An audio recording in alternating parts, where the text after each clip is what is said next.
Traumas and tragedies, how I dealt with my own traumas and tragedies in my life. Stories from my life.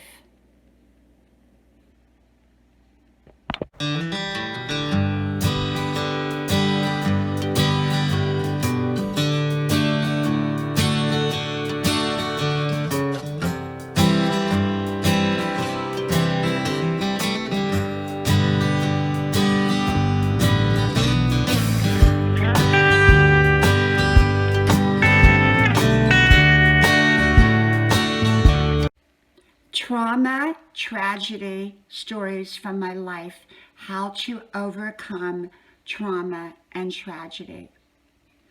Hello, y'all. I'm Dianna Brianne. Well, I come on here each and every day for the most part, and I talk about a wide range of subjects. Often these subjects come from my own life experiences or the life experiences of people that I have known. And so I come on here and I share many of these experiences. I share my wisdom, my insight, my intuition, my inspirations, my motivations, and my encouragement. I don't give advice, I don't give suggestions at all. I just share with you how I live my own life. And so this morning, I was thinking about the importance of me sharing important topics. You know, I share all kinds of topics, and some of them are fun and funny, and yet sometimes we really, there are people out there that just want to know that other people have gone through things that they've gone through. They're not looking for advice or suggestions, they just want comfort in knowing that they're not alone. And so I try to get down to what Grandma would call the brass tacks of life, and I try to get down and talk about things. And so coming on here, I try to produce content that people can relate to. And so although I love to talk about fun topics, light topics, fun stories from my life, I also feel that I want to share parts of me that I haven't shared before. And I feel like there are people out there that just want to know that there's other people that are going through something similar as they are. They're not looking for advice or suggestions. They're just looking for comfort of knowing that they're not alone. So I got to thinking about my own life and the traumas and dramas that I've been through, and even tragedies. And I'm going to start out, I'm going to tell you a few. And so I hope you hang on to this video, because they're part of my life and part of my journey. And I think many people have, if you've lived long enough, probably most people have gone through trauma or tragedy, or at least some very challenging and difficult times. Like I said, I don't give advice, I don't give suggestions, I just share with you my viewpoints and how I live my life. Well, my life was traumatic right from the get-go. My mom and dad got divorced, which is very traumatic in a small child's life. I found out later that wasn't my biological dad, and that my biological dad was someone else. And but I loved my daddy anyhow. He was always going to be my daddy. Anyhow, it was very traumatic for them to get a divorce. And then my mother married again. She married several times, but she married a man who was a total drunk, and he would terrorize, I was like 5, 6, 7, 8 years old. He would terrorize our family with his drunkenness. And I remember I would have to sleep out in the weeds at night. My mother would send me out there to sleep and hide until he wore off his drunk. And then she would call me in. And I remember just being so scared that something was going to happen to my mother. That was a very, very, very traumatic early time of my life. And, fortunately she divorced him, but the trauma had been there for me. And it took me quite a few years to get over that. Okay, no child should ever have to go through what I went through. And, but nonetheless, moving on forward throughout the years, I remember, and I'm, probably missing out on some of the ones that I should be telling, but, I don't have them wrote down. I didn't want to write these down. I just wanted to kind of wing it up here. And so I remember when I was about 20 years old, I was a young, brand new nurse, and I'd gone out discoing after work. I worked back then was the 3 to 11 shift, and we got off about 11:30, went out before the bars and discos closed. I didn't drink, but I danced. And so the bars usually closed about 1. You stood out in the parking lot, talked for a little bit, and then somewhere between 1:30 and 2, I would drive back home. My car was, this is in California. I had just moved to California, about a year before, 2 years before. And I was parked down a dark alley. My garage was down an alley, a dead end alley. It wasn't dark, but it was a dead end alley. And back then we didn't have the electric car door openers. We had to pull the garage car door open with a string. And the string hung down, and then we'd pull it down. Well, anyhow, no one came down that dark alley or alleyway at night, just the people that would park there, and I was home late, so no one was going to be down that dark alley. And so as I came down the alley that did have one light, I think 1 or 2 lights over it, I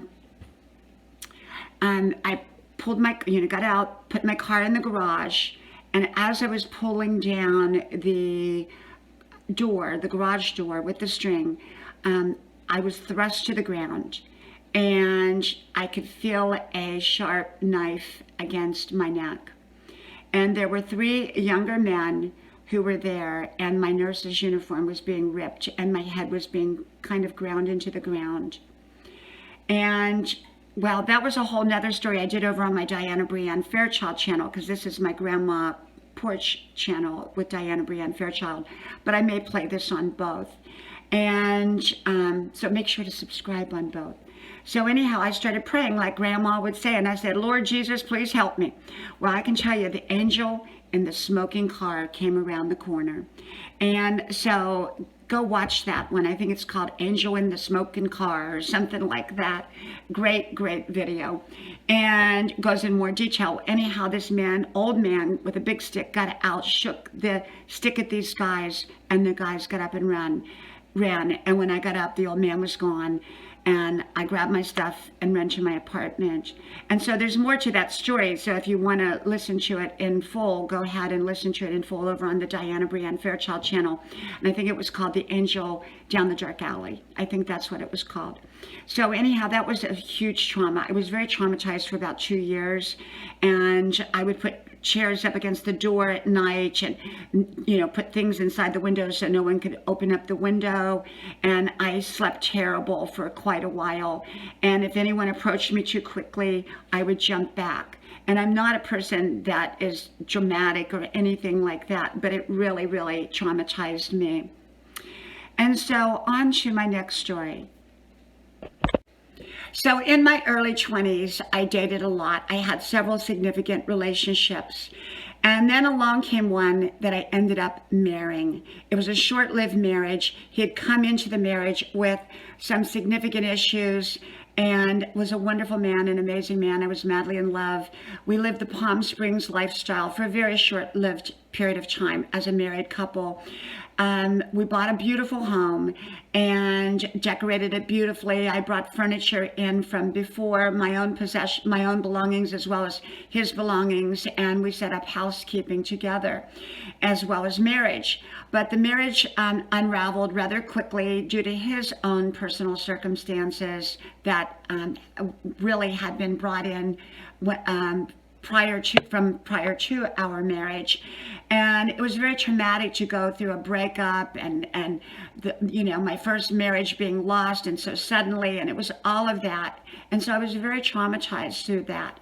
And in the meantime, I had gone back to work in LA, and when I returned, I discovered that a moving van was there loading up all my possessions, all my belongings, as well as everything we had accumulated together in the short time, and as well as everything that he had brought into the marriage. I was never to see my belongings again. And we did get back and forth together. You can go watch that video called, I think it was called Divorce. It's on the Dianna Brianne Fairchild channel. And it was just a very traumatic and very difficult and challenging time for me. And so it took me a few years before I were to trust, again. And also before I wanted to buy furniture because I felt like it was just going to be taken away from me. It was kind of a psychological thing. And so that was another trauma in my life. So a little bit later, I was living in Newport Beach. I'd moved into my uncle's home so that I could kind of house sit it while he traveled for business, a beautiful, gorgeous home. I had a fantastic job, my favorite job in my whole life, I think. Well, one of my two favorite jobs. And so it was all wonderful. I was going to work that day, a little bit later in the day. And I remember getting a phone call. My mom lived out in Palm Springs, and she was over at a friend's house doing her laundry as she normally did. I think it was on a Saturday.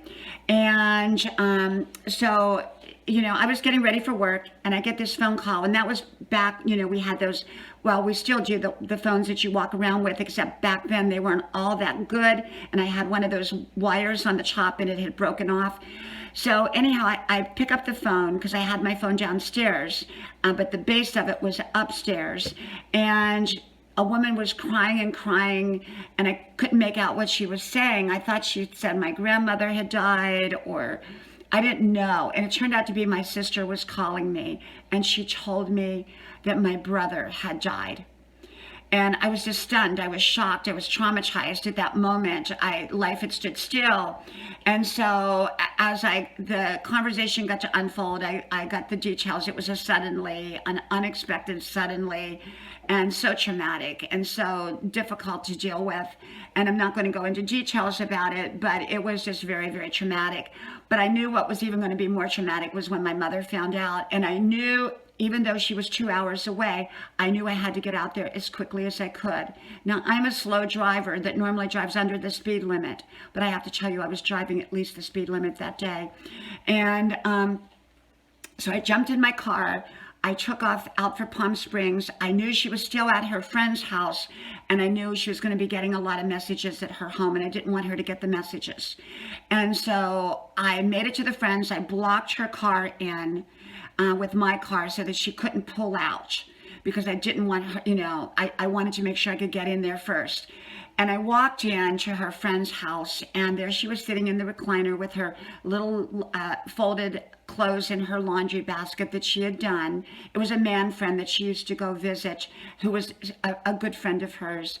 And she was sitting there with her laundry basket, and she looked up at me and she said, "Why are you here? You work today." And I remember I didn't know what to say. And I got down on my hands and knees, and I stood she was sitting in the chair, and I got on my hands and knees next to the chair, and I held her hands, and I told her what had happened. And of course she fell apart. She just totally lost it, fell apart. It was horrible.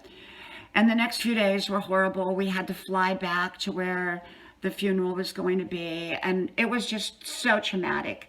So most traumatic on her. It was extremely traumatic because I had to tell my mother the worst news of her life. And so I remember that trauma so clearly. It was so horrible, so horrible. And so going forward a little bit further into the years, another trauma that I remember was friends of ours were in a helicopter crash, and they didn't make it. And I remember the trauma. It was just so traumatic for all of us. It was so traumatic. And I remember going to bed for 6 weeks. My children were small, and they were in public school at the time, even though I had homeschooled them most of the time. At that particular time, they were in public school. So as soon as I would take them to public school, I would go back to bed, and I would close all the curtains, and I would stay in bed all day until it was time to pick the kids up. And I kept my curtains closed. It was for about 6 weeks I did that. It was just so traumatic for me. So I did a video called Saying Goodbye to Mom. And as you all know, I had a very close relationship with my mother. I loved my mother. I took care of her when she got sick. And when she passed away, it was so traumatic for me. And so that was a huge trauma in my life. Of course, I've had some other traumas too along the way that I'm probably skipping right over. And yet, um, that was a huge trauma in my life. When I took sick in 2011, suddenly, after running into a wooden hanger into my eye, creating what was called a brain aneurysm, whether that had actually come from that or from something else. That was extraordinarily traumatic because I thought I was going to die. I thought I was going to leave my small children at the time.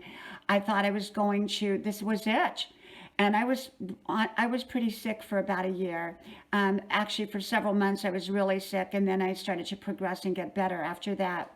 But that's a whole nother video called brain aneurysm and when I took sick, and you can go back and look for those videos as well. And so there I was, recovering from that. Right, well, during that time period, my sister, who I was very close to, who lived in another state, a more northern state, I live in the South, and she said she was going to go to her friends, and they were going to play games. It was a childhood friend, and my sister was older now, but they kept in touch, and they played games on Saturday nights, except they were going to her daughter's house this time rather than to the friend's house, the friend's daughter's house. And so I said, okay, give me a call back when you have time or tonight when you get in or whatever. And I get this message through, I think it was through Facebook. It said, please call mom right away. That was the sister's friend's son, my sister's friend's son, who had contacted me through Facebook. So I called my sister's long-term friend, her lifelong friend, and I said, what's up? And she said, your sister was in a car crash. She hit black ice on the road, and she went over the hill and hit a tree, and they had to take her out with the jaws of life. She's in the hospital. She's okay, but you can call her there. So I called the hospital. By then she was in intensive care, but they said she was stable, and I talked to her. She said she was going down for an MRI or a CAT scan or something the next day, but she had some kind of either reaction to it or something happened at that point when she went for the CAT scan MRI. And I'm not sure exactly what it was, but she ended up on a respirator. And when she ended up on a respirator, she only came off for a very, very short period of time, a few months later. And she languished on that respirator for about 5 months. It was horrible, horrible. I was too sick to drive up there. Plus I had 3 small children. I was barely making it myself. And my husband was in another state due to his career. And so he was traveling back and forth. So that whole time period was extraordinarily traumatic. I was dealing with her doctors, calling, 2-3 times a shift, trying to figure out what was going on. And then into the 5th month, I had gone to church with my kids, and we came back from church. And when we walked in the door, I had this overwhelming feeling that my sister had passed. I went to the answering machine because we had an answering machine at the time, and there was nothing on there. But as soon as I did get in, the phone rang, and it was someone called to tell me that my sister had just passed. So that feeling I had was in conjunction with what was occurring at that time. And so that was extremely, extremely traumatic. I now lost my sister. And, a lot of trauma in life. And so I went through that. And, in life, trauma can happen. Trauma can happen and tragedy can happen. So I have lived through my share. My daughter took sick in 2018. It was suddenly, the doctors kept saying, well, she has the flu, she's fine, send her back to school. And I said, no, there's something wrong with her. I don't know what it is. And because she'd always been healthy, there had never been a problem with her ever. She didn't even really get a cold. And now she could, there was something so significant. But we thought it was the flu, but I knew better. So I decided to take her back to the emergency room one more time. That video is called Portal Vein Occlusion. She's done it with me. We've talked about it. It was an unexpected suddenly, where she had to have emergency life-saving surgery.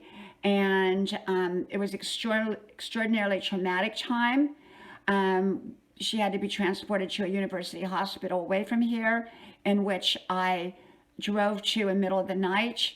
with baggage and suitcases and not knowing where I was going.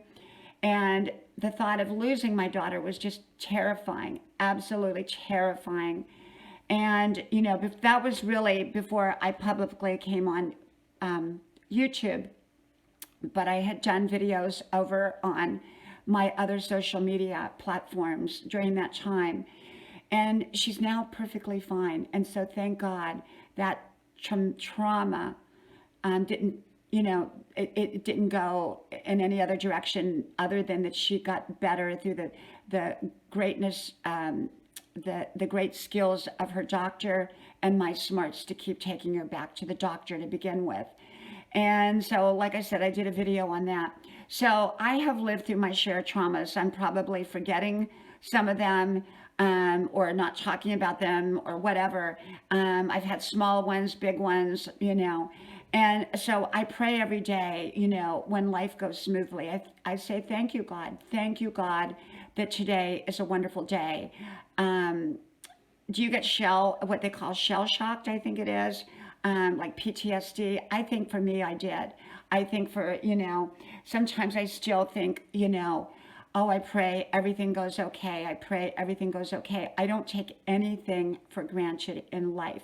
So I have been through my trauma and my things in life, and how I really got through it was I prayed. I had the support of people that I loved. Even social media had poured out to me at that time. So that was amazing. And I just put one foot in front of the other. And I can tell you there were times that my legs wanted to crumble underneath me, and they were wobbly, especially walking with my husband to go talk to the surgeon after the surgery for my daughter. I remember my legs just giving out, my husband holding me up. So I've been there in life, and I can tell you that you just keep on going. You just keep on going, even when you don't know how to keep on going. You keep on going. And I did. I kept on going. So the reason I came on here today and talked about this video, and it's kind of been done in pieces, so if it's a little bit pieced together, please understand that. And yet I wanted to talk and just let you all know that I'm a real person that has gone through my own experiences. Have I had amazing, wonderful experiences? Of course I have. I've talked about so many of them, my wonderful life experiences. But part of those wonderful life experiences, I think I have because of some of the trauma I have been through. I grab my wonderful opportunities. I grab my good times. I dance when it's sunny out. I dance with the good times because, well, if it rains, you know, life does have rain in it. And so I just dance and dance and dance because I want to live life fully, because life can be unpredictable. It can be out of our control. There can be things that are out of our control. So I wanted to come on here and share that with you for those who have gone through traumatic events. I don't give advice. I don't give suggestions. I just share with you. So from my house to yours, may God bless you. I hope to talk to you soon again. And from Grandma's porch, the sun came out, so I may be going for my 5-mile run. Talk to you all soon. Bye-bye.